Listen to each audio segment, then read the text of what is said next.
Hello everybody, I'm the Royal Reporter, and today, just welcome back to Beacon Pines. So, Finding a friend. The next morning, it was quieter than usual at the breakfast table.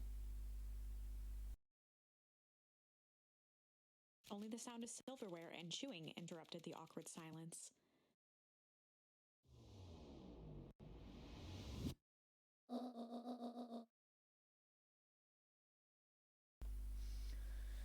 okay, right, let's see what we got here.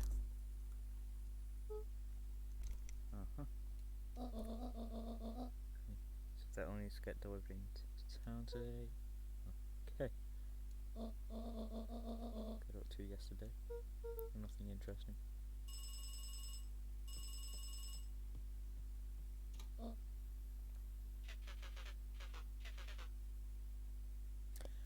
Okay.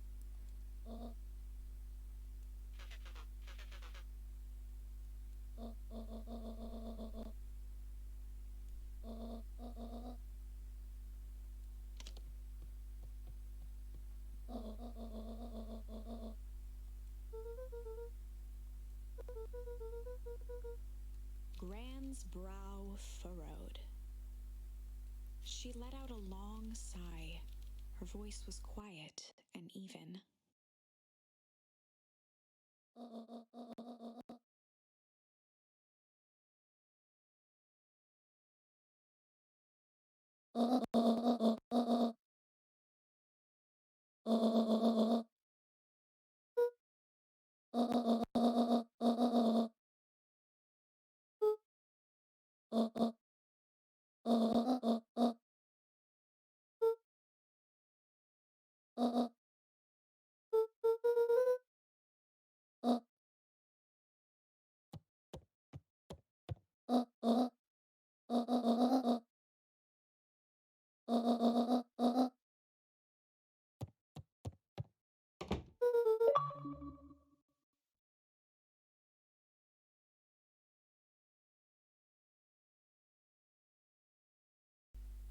Okay.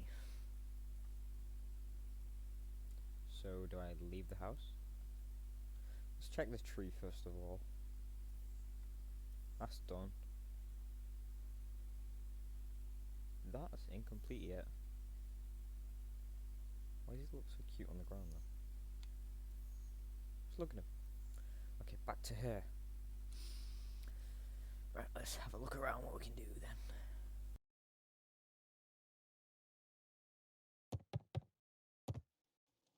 A faint electronic sound floated in the air.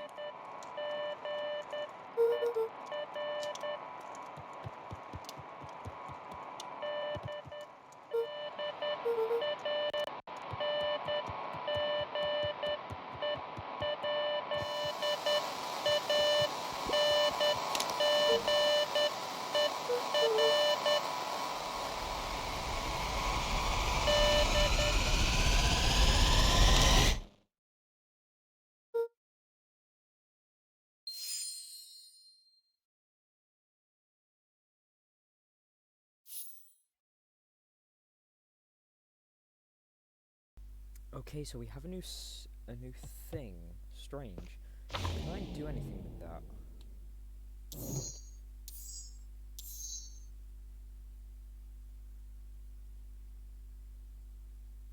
No, I can't. Okay.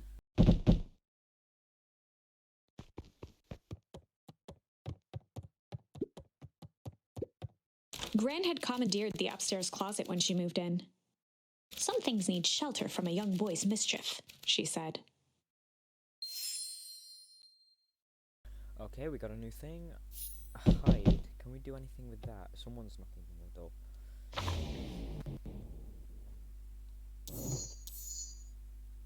Ah!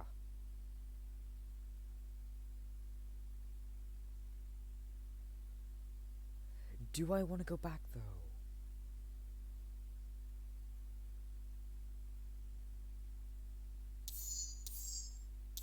No, I don't. It says it's already been complete, so I'm not going to.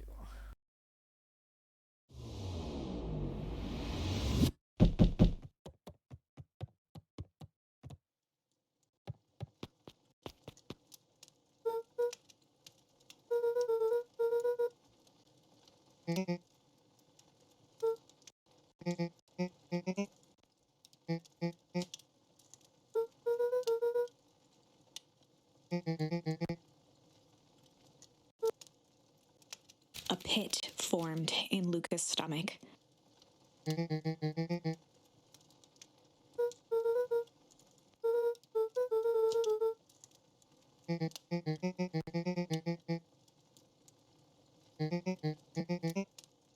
Luca's mouth felt dry.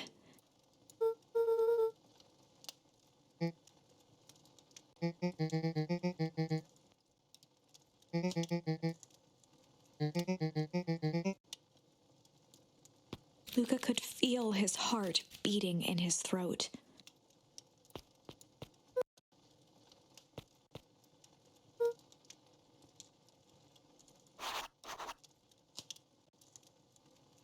Okay, looks like I've got to go do that then. God damn. We're already 6 minutes in. Wow. How did I manage to do 3 chapters last episode? I don't know. Let's go do that.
Right, so that's where it is then. Well.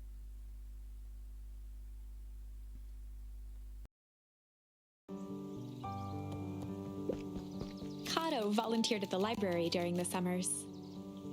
He wasn't very social, so he'd dedicate each summer to becoming an expert in a single subject, making him a reliable source of very particular knowledge. If you were to ask Kato something he didn't know, he'd escape into the dusty old bookshelves and return with just the right thing.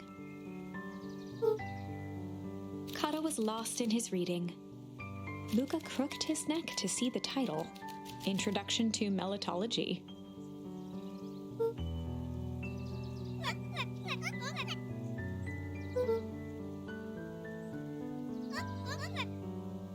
He gestured to the shelves.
Beck's family moved often,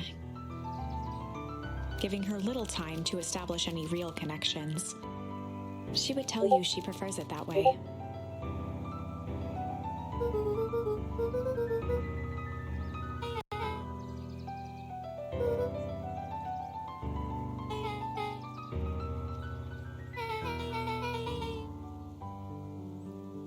Luca shifted his feet uncomfortably.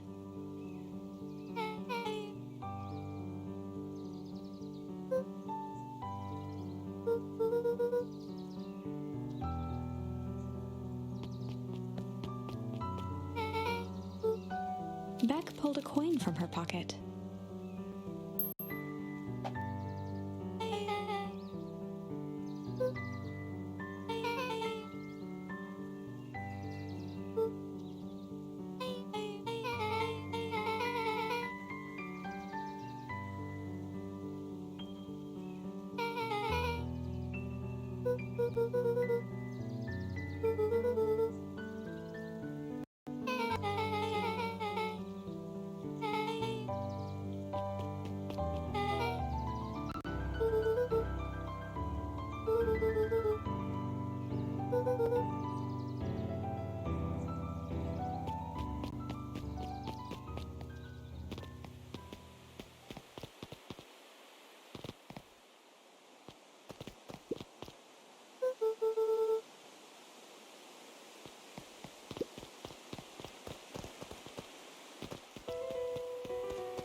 Luca felt a chill as he approached Beck.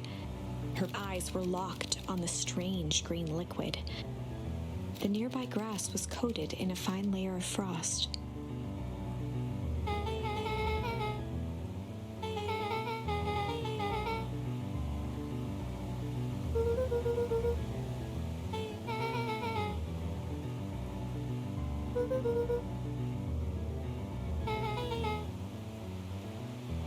Luca watched as Beck dipped a broken tree branch into the goo. Beck's eyes widened as flowers grew from the dead wood.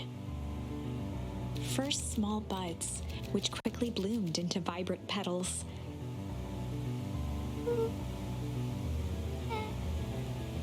As quickly as they had grown, the flowers began to shrivel and turn gray.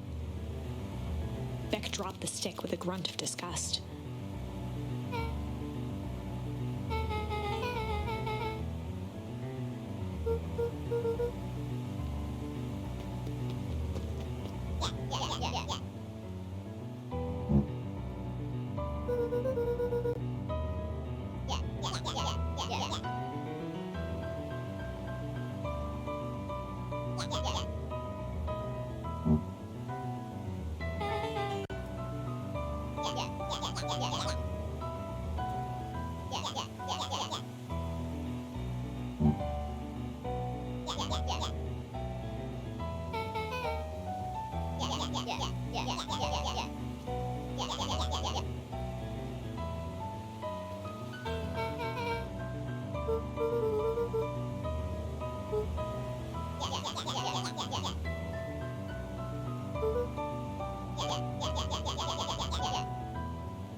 Iggy took a step towards Luca, his sneer lit by the glowing puddle.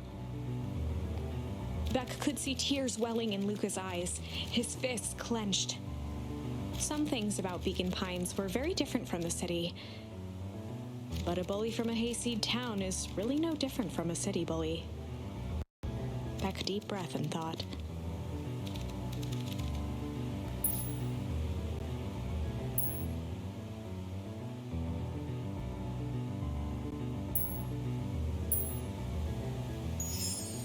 Well, time to bust out the strange.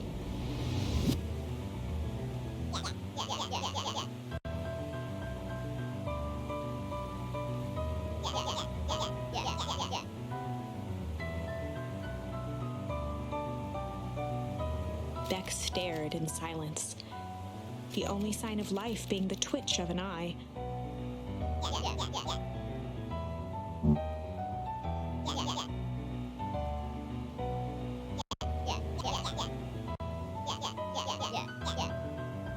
At the sight of Iggy taunting Beck, something in Luca snapped. Iggy's smirk shifted to a look of shock as Luca launched himself into his stomach. Iggy's clothes were drenched in the glowing ooze. Iggy's voice began to slur as he struggled to get up.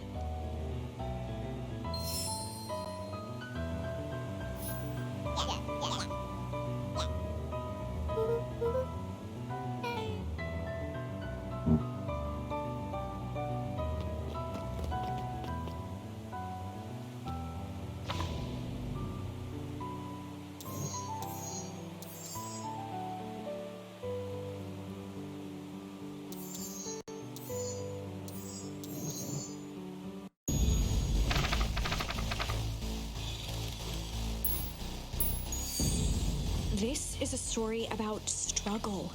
Luca could hear a machine humming somewhere nearby. He felt around wildly, searching for something, anything that could help. His hands found a hard object, maybe a tile? He yanked it free, lifting the cold stone. Let me go! Luca swung the tile as hard as he could at the shape that still held fast to his leg. He heard the crack of glass as the stone hit the assailant's mask. With a muffled yelp, the hand let go. Luca was free and scrambled to the door. He never looked back once on the long run home. Chapter 3. Everything's fine. The next morning, it was quieter than usual at the breakfast table. Only the sound of silverware and chewing interrupted the awkward silence.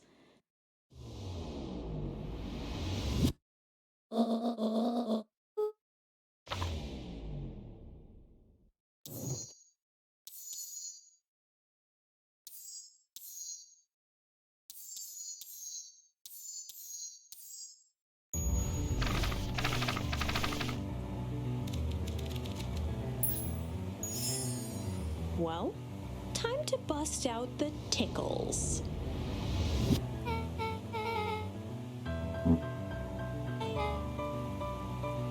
Beck lunged forward and began to tickle under Tish's arms.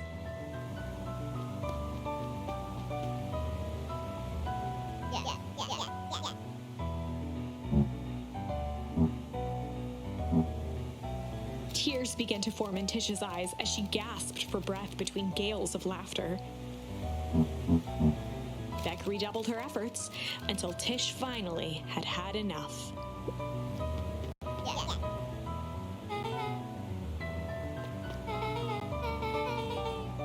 Iggy's eyes darted around, a realization dawning on his face that he was now outnumbered.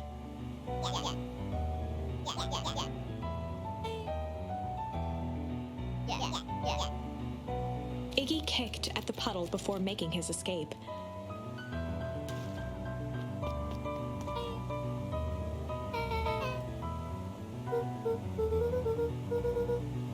Beck shook the ooze out of her hair as best as she could.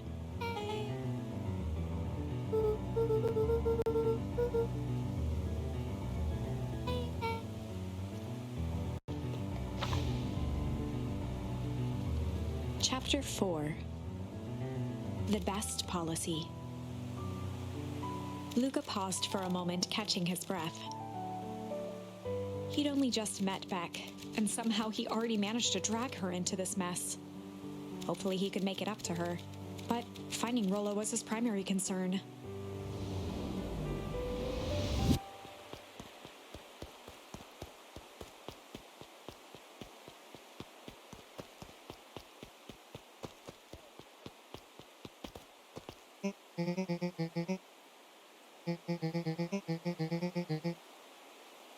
Roxy and Fitz looked drained. It was clear they'd spent all day searching.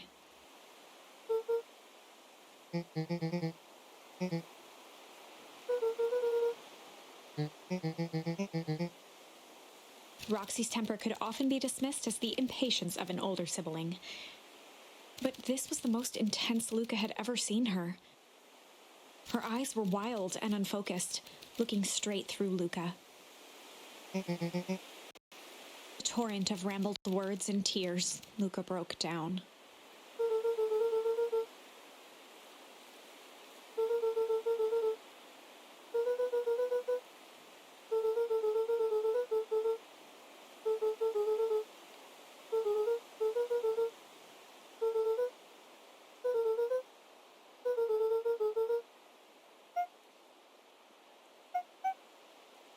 Roxy, still exhausted and angry, softened briefly as her eyes hunted the ground in thought. With a determined sigh, she looked up at Luca.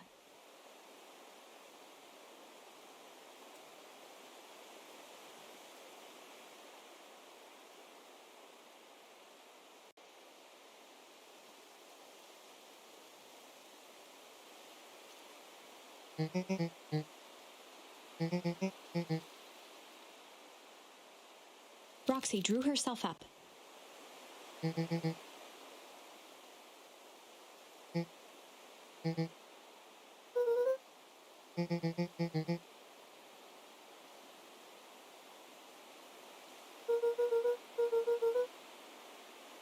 Roxy tried to think of the safest place to send Luca.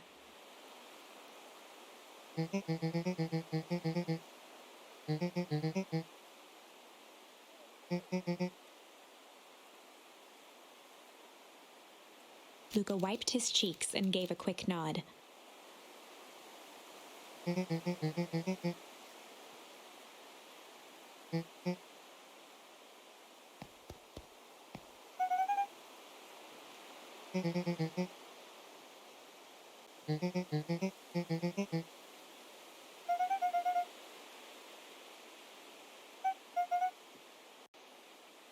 Looking into the puddle, Roxy rubbed her arms to warm up.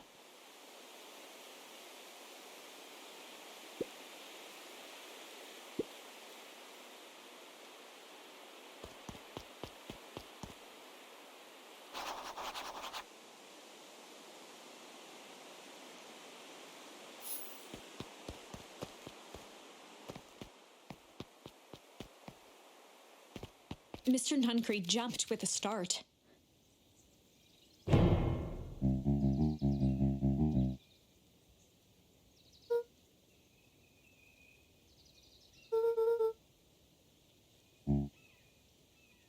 Luca motioned to the phone booth.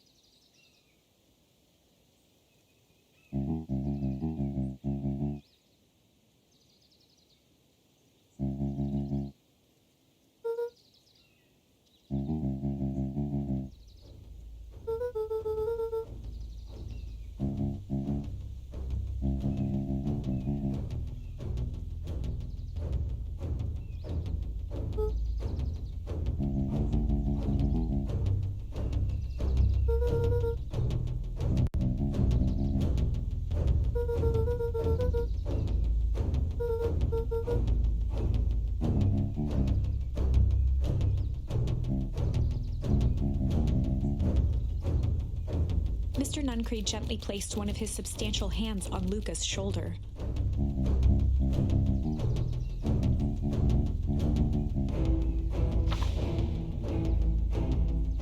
Luca peered up at Mr. Nuncreed. Kind eyes warmed a stern face.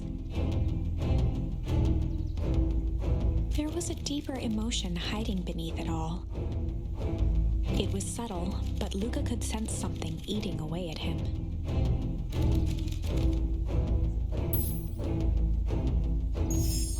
There was a shame lurking behind those eyes. A deep sadness. If Mr. Nuncreed was that worried about Rollo, maybe he could help.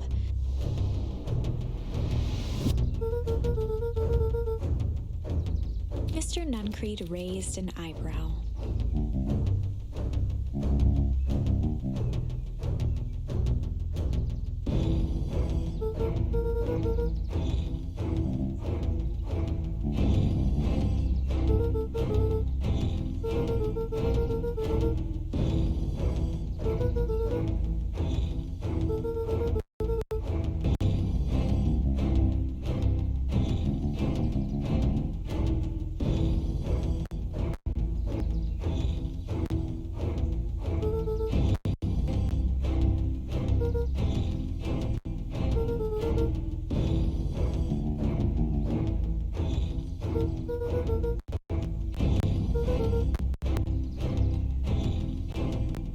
Mr. Nuncreed's shoulders slumped.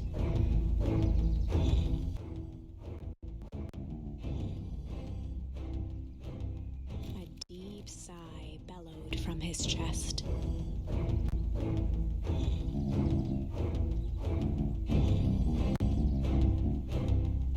Luca attempted to take a step back, but Nuncreed's hand clamped down on his shoulder.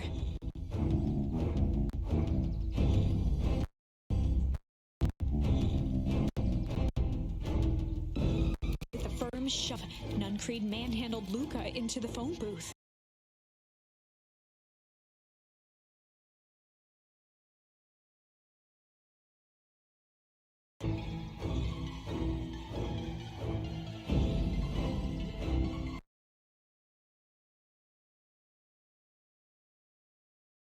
Oop. Let's fix this one. That's a first.